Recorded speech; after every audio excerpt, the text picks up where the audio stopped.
Bueno, estamos con Jorge Ferrari, director de arte, escenógrafo, que ha trabajado a lo largo de su vida mucho en teatro y en cine.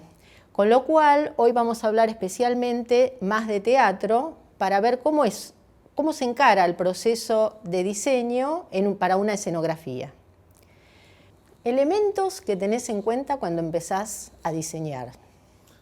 En teatro uno está muy sujeto al espacio, pero no solamente al espacio escenario, sino al espacio teatral entero. O sea, porque el espacio escenario va a determinar la escala de lo que vas a hacer y cómo lo vas a disponer. Pero además el espacio teatral va a determinar qué visuales tiene cada escena, y es muy importante entender, porque la gente a veces piensa que el teatro tiene una visión única, y es justamente al revés.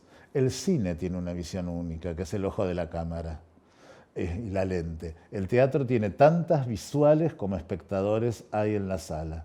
Entonces, de alguna manera, uno tiene que trabajar para la mayoría de esos espectadores y que todos puedan ver y comprender la obra de teatro. ¿Qué límites tiene el espacio en sí escenario? ¿Y qué límites tiene la sala donde está emplazada la escenografía para facilitar la visión de esa escenografía y por ende de esa obra de teatro? Los espacios funcionan como un límite muy concreto a la creatividad, pero también son como un incentivo, porque en la medida que uno tiene que superar determinadas circunstancias, se empiezan a surgir otras ideas que tal vez terminan siendo más interesantes. Bien, y contanos qué tipos de espacios teatrales tenemos, digamos, con qué tipos de espacios vos te fuiste encontrando. Bueno, hay uno que es el que prima, que es el teatro a la italiana, digamos, donde hay un escenario al frente y la platea dispuesta a veces en herradura, pero digamos es como un teatro donde la visión es frontal solamente. Y hay espacios que no son convencionales, que uno los puede adecuar a sus necesidades, qué sé yo. Yo me acuerdo que cuando hicimos Decadencia hace ya muchos años, eso se hizo en la sala Cunil Cabanillas, la más experimental del complejo del San Martín, y como se puede mover todo, las plateas, nosotros dispusimos las plateas como si fueran dos tribunas enfrentadas y el escenario en el centro como una pasarela de desfile de moda, digamos, de alguna manera. Y lo único que había era un puff que los actores iban moviendo de una punta a la otra. Y el espectáculo tenía ese desarrollo. Empezaba en una punta y terminaba en la otra. Después me acuerdo haber trabajado también en la ex Biblioteca Nacional, que hoy es algo de la música, y en una sala haber hecho una ópera contemporánea. Y la sala también tiene 4 columnas que marcan una especie de centro arquitectónicamente, y de cajón para mí las 4 columnas me delimitaban el espacio escénico, la orquesta estaba por detrás de esas columnas y el público alrededor. Podría haber elegido otra disposición, pero esa me pareció muy adecuada para esta obra, porque además estaba basado en un libro de Barthes, los fragmentos de un discurso amoroso, y ploteé en un tapete una página del libro. Entonces, el único actor que estaba sobre ese piso. Después hay otros espacios más convencionales que te imponen sus circunstancias, qué sé yo. Cuando hicimos La muerte de un viajante de Miller, lo hicimos en la sala Picasso del Paseo La Plaza. Esta sala tiene un enorme proscenio semicircular, es muy ancha, pero no tiene profundidad y es muy baja. Y La muerte de un viajante tradicionalmente tiene una planta baja donde está la cocina, un lugar intermedio donde está el dormitorio de los padres y una planta alta donde está el dormitorio de los chicos. Y bueno, esa es una visión más o menos realista del tema. Nos llevó a pensar que eso no lo podríamos hacer porque la altura no daba. La embocadura está a 4 metros, no daba para hacer 2 plantas.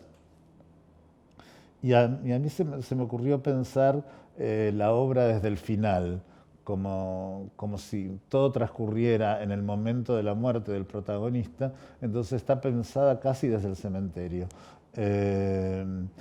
Y puse unas paredes de ladrillo y unos backlights corredizos atrás que generaban distintos lugares, y lo hicimos solamente con 4 sillas y una cama. Ahora vamos a reflotar esa obra en Madrid, y todavía va a ser más elemental. Ya creo que voy a sacar la cama, va a ser con 4 sillas y va a haber proyecciones. En lugar de esos backlights va a haber como un contenedor no muy alto y proyecciones. Es una obra que tiene que ir de gira y necesito armarla fácilmente, entonces el peso va a estar en la proyección. ¿Qué otros elementos, digamos, qué otro elemento tenés en cuenta cuando empezás la obra, no?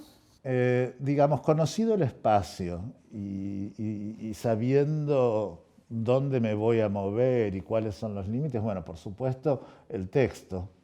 El texto es como, yo digo siempre que el espacio en teatro es lo material, lo real, lo que está, lo que es de esa manera. Y el texto es como lo simbólico, lo que no tiene materia. Entonces, entre esas dos fuerzas hay una tensión que la escenografía viene a resolver. ¿Viste? Porque el texto nos da todos los datos que necesitamos para pensar una escenografía. Digamos, la escenografía está escondida entre los pliegues del texto, y uno tiene que sacarla a la luz y dar su propia versión. No quiere decir que eso que está escondido sea para todo el mundo igual. Digamos, dependerá del escenógrafo, del proyecto, de los límites de la producción, de muchos factores. Pero está ahí, está en cómo resuene ese texto en uno. Por eso, otra posibilidad, otro elemento muy grande es comprender el texto. Leerlo muchas veces, leerlo primero de corrido, sin interrupciones, para tener una experiencia sensorial de cómo te pega el texto, después desmenuzarlo y después investigar ese texto, pero investigarlo además de sus implicancias históricas, si es de época, qué sé yo cuánto, pero investigar cómo fue concebido. Es decir, hay obras que fueron escritas para que las hiciera determinada compañía o determinado actor. Hay otras que fueron un pedido para tal ocasión. Entonces, todo eso forma un universo alrededor de la obra que es interesante descubrir. Yo me acuerdo que cuando hice Enrique IV de Pirandello, a mí me costaba mucho entrar en el texto. No sé, tenía el espacio, era la sala Casa Cubierta, que también es compleja porque también es semicircular y qué sé yo cuánto, pero me costaba entrar en el texto, y hasta que empecé a leerla en italiano. Y ya oyendo su melodía, la melodía del texto, empecé a tener imagen. Inmediatamente lo asocié con Fellini, con ese deambular que tienen los personajes de Fellini. Las películas de Fellini siempre están caminando, moviéndose de un lado al otro. Entonces ahí ya empezó a aparecer algo. Y después, cuando pude entender qué era lo que me molestaba, porque había algo que me molestaba que me impedía entrar en la obra. ¿Y qué era?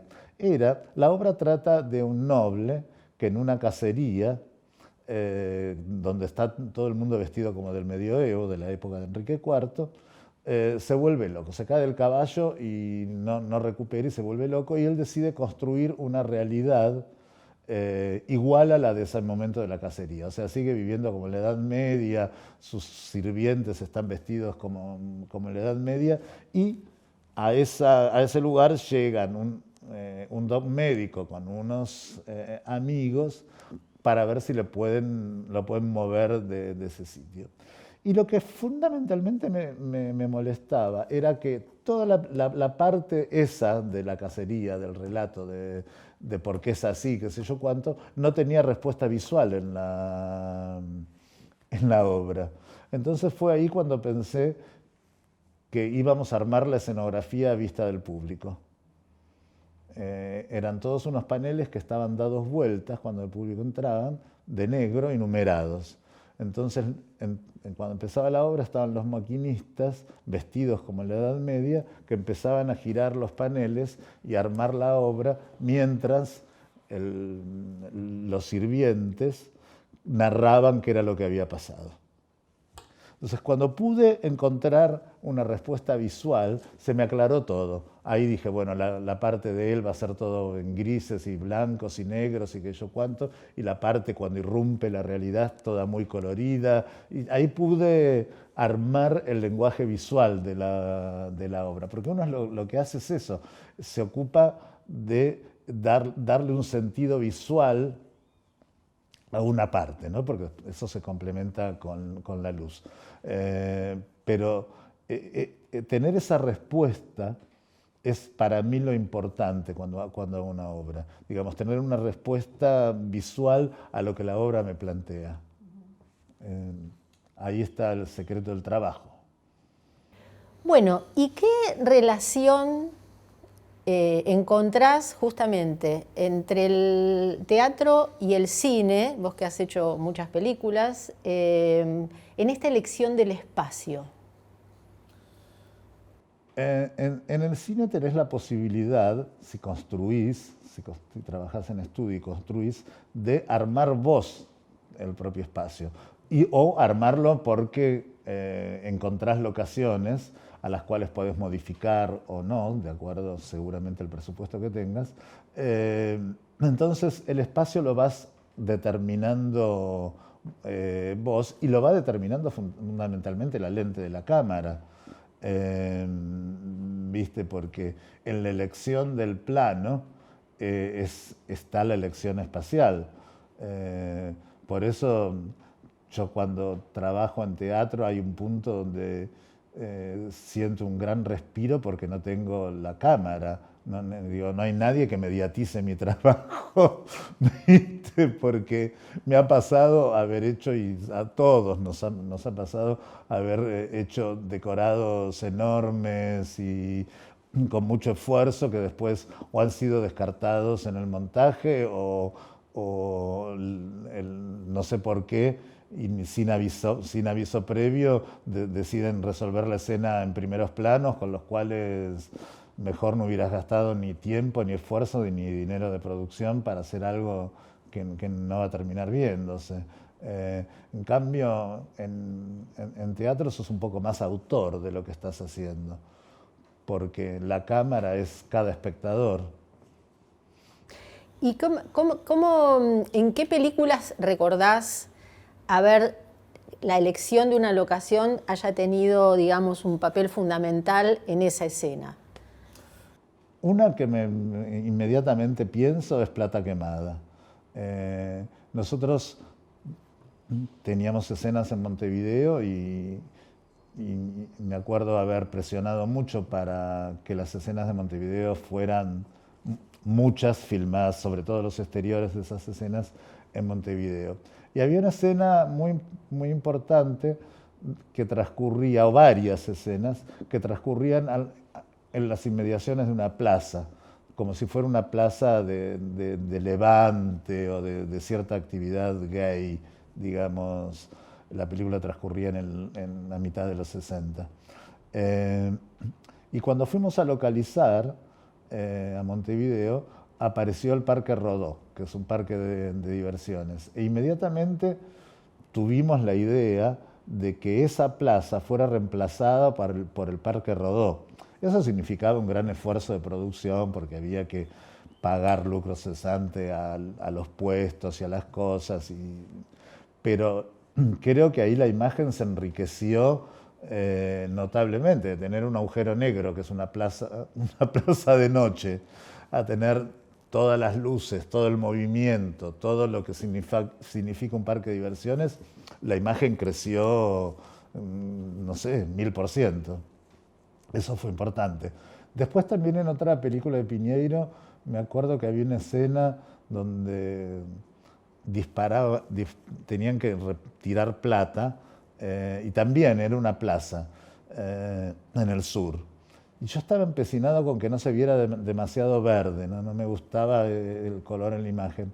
Entonces descubrimos que había un polideportivo de cemento, típico de los polideportivos sureños, digamos. Y ahí se nos ocurrió con Juan Mario plantearle a Piñeiro, mirá, ¿por qué no hacemos como si fuera una fábrica que está tomada y que están en huelga y qué sé yo cuánto? Y bueno, le pusimos un cartel que decía Petromac,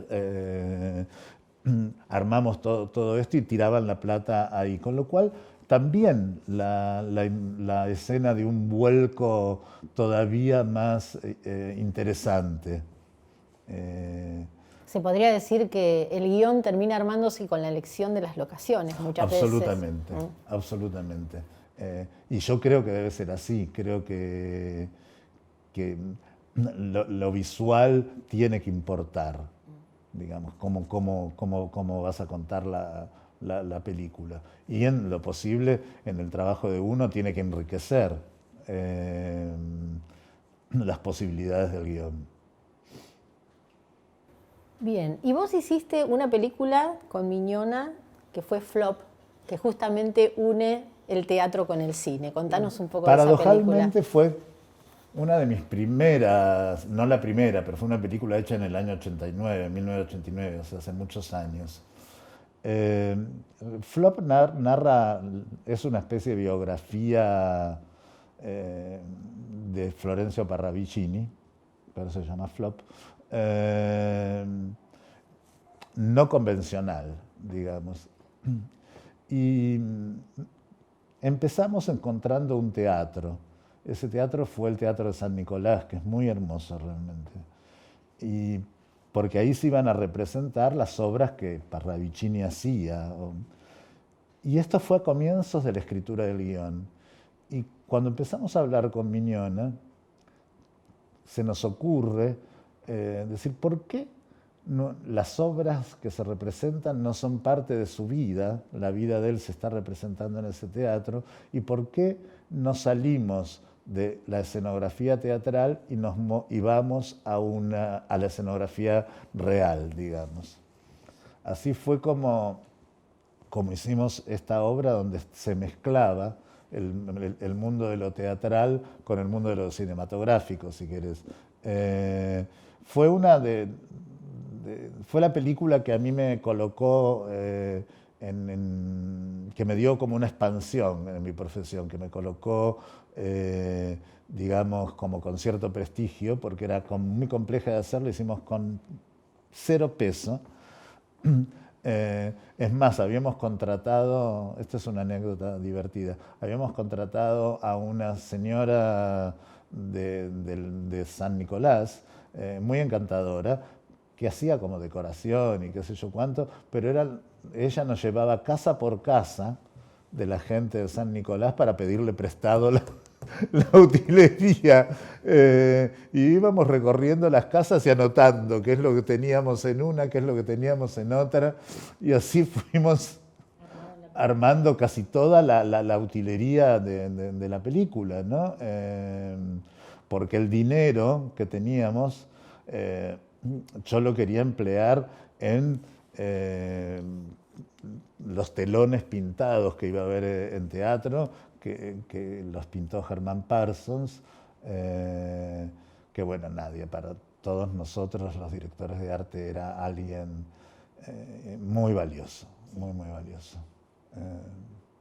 Bueno, ¿y cómo encarás vos, digamos, a partir de la lectura del guión, tus primeros encuentros con las otras cabezas del equipo, ¿no? En teatro somos pocos. Eventualmente el director, el iluminador y a veces quien vaya a diseñar el sonido, la música. Hay un grupo en el cual yo trabajo, que es dirigido por Rubén Schumacher, hace 27 años que trabajamos juntos, donde de entrada nos juntamos todos. También el adaptador, y ahí empezamos a hablar de la obra y de la vida y de cosas, y digamos, tratamos de generar un espacio creativo. No es así habitualmente. Habitualmente yo hablo con el director, diseño la escenografía, después entra el iluminador, ve, me pide alguna cosa, después el sonidista me pide que rompa una pared para que pase un parlante. Con este equipo de trabajo aparece una cosa como más donde el iluminador está incluido de entrada, cosa que generalmente no lo está. Pero es interesante porque es otra voz en el momento y por ahí un cuestionamiento de parte de la luz o de qué sé yo cuánto, sobre todo si se trata de determinado profesional, ¿no? Pero pasa, te digo, muy poco. Pasa, en general, uno habla con el director, hace su cosa, le muestra las ideas, pero los equipos de trabajo funcionan de otra manera, funcionan mejor, para mi gusto. Tenés una obra que es Kinky Boots, que hiciste en el Teatro Astral, que me gustaría un poco que nos cuentes, porque ese es un teatro tradicional y vos te encontraste con una obra bastante compleja. ¿Cómo te adaptaste a esa situación? Kinky Boots es un musical, por lo tanto es de lo teatral casi lo más complejo resolver un musical. Porque en este caso había cosas en la escritura de la obra que estaban pensadas desde la puesta y que yo no podía modificar. Concretamente, bueno, la obra transcurre en una fábrica de zapatos, principalmente, después entran otros lugares, otros decorados, y al final en el Fashion Week de Milano. Pero el tema era que yo quería modificar, pero tenía que poner una fábrica de zapatos y victoriana, porque se habla de que la fábrica perteneció a la familia no sé cuánto tiempo, qué sé yo cuánto, y que hay que modernizarla. Bla, bla. Y hay una estructura central que tiene ruedas y que funciona como comodín, y es tanto la oficina en su parte alta del dueño de la fábrica, y en la parte de abajo funciona, sirve para hacer el cabaret donde trabaja el otro personaje principal, que es una persona transgénero, digamos, o una drag queen. Entonces, ahí hay una canción que está pensada así, entre uno y otro. Entonces, eso lo tenía que copiar, no había tutía. Y tenía que copiar muchas cosas que me molesta bastante, y al mismo tiempo adecuarme al teatro. El teatro es un teatro cómodo, que yo cuánto, pero tiene cerca casi adelante de todo, dos como construcciones que en una época servían para poner los dimmers y cuando se manejaban las luces a cuchilla desde el costado del escenario. Eso ya no existe más. Pero no las han tirado abajo. Eso hacía que la escena se retrasara, porque ¿qué pasa en Kinky Boots? La fachada de la fábrica es como el telón del teatro. Entonces hay escenas adelante de la fachada en proscenio y hay escenas atrás. Yo tenía que retirarme con la fachada porque esas construcciones no me dejaban poner la fachada. Ahí, bueno, lo solucioné agregando como unos panelcitos de ladrillo. Entonces cuando se iba a la fachada todo era fábrica. Y después sí pude darme el gusto de cambiar absolutamente el final a como era en Broadway. Lo hice totalmente diferente y por lo menos ese poquitito, pero los musicales tienen eso. A veces cuesta mucho desembarazarse de lo que ya se hizo.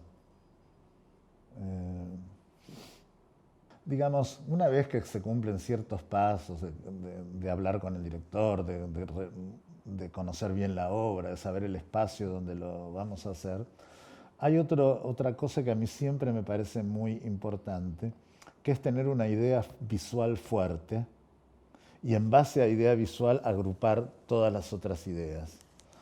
Para hacerte claro, yo hice Sunset Boulevard, que es otro musical complejísimo y que se ha hecho varias veces, la primera vez con una escenografía multimillonaria que era imposible hacer y además lo tenía que hacer en el Maipo, que es un escenario muy chico, tiene que entrar un auto en una escena por 2 minutos, pero tiene que entrar.